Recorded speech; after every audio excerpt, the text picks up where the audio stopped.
Hello मित्रांनो, तर तुम्ही कशा आहात? तर आज आपल्या 15 डे चॅलेंजचा डे 7 आहे. तर आज आपण एक बॉल पेन आर्ट काढण्याचा प्रयत्न करू. आणि हा जो रेफरन्स आहे, तर हा रेफरन्स मी Pinterestवरून घेतलेला आहे. आणि बघूया कसं आपलं आर्टवर्क निघते. तर आणि आज सांगायचं म्हणजे आज मी जास्त लेट झालो आहो, तर आज आपण थोडं लवकर काढण्याचा प्रयत्न करू. तर चला बघूया.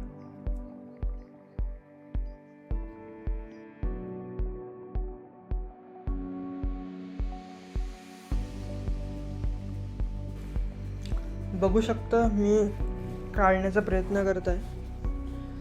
तर तुम्हाला असं वाटत असेल की क्लॅरिटी म्हणजे एवढी का म्हणजे अशी घसरली आहे किंवा लो क्वालिटी आहे. तर हा जो व्हिडिओ आहे मी हा 5Gमध्ये शूट करत आहे लाईव्ह. पण माझं जे 5G कनेक्टिव्हिटी आहे तर ते कधी कमी जास्त होत असते. तर म्हणून क्लॅरिटी पण त्याच्यानुसार ते कमी जास्त होत असते. तर हे अशा प्रकारे आहे. हां, तर तुम्ही आता हे बघू शकता माझं आर्टवर्क.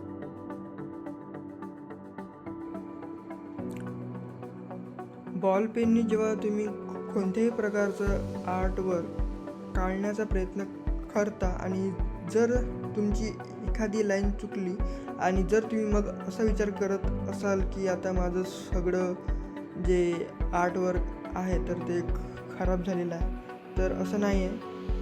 जे तुमची लाईन चुकली आहे तर तुम्ही त्याला एक थोडं वेगळं अँगल देऊन तुम्ही काहीतरी नवीन ॲड करू शकता आणि होऊ शकतं.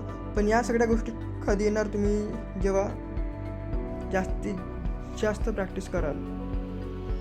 म्हणजे तुम्ही तुमच्या कामाशी कनेक्ट जर व्हाल तर तुम्हाला या गोष्टी खूप चांगल्याने समजेल.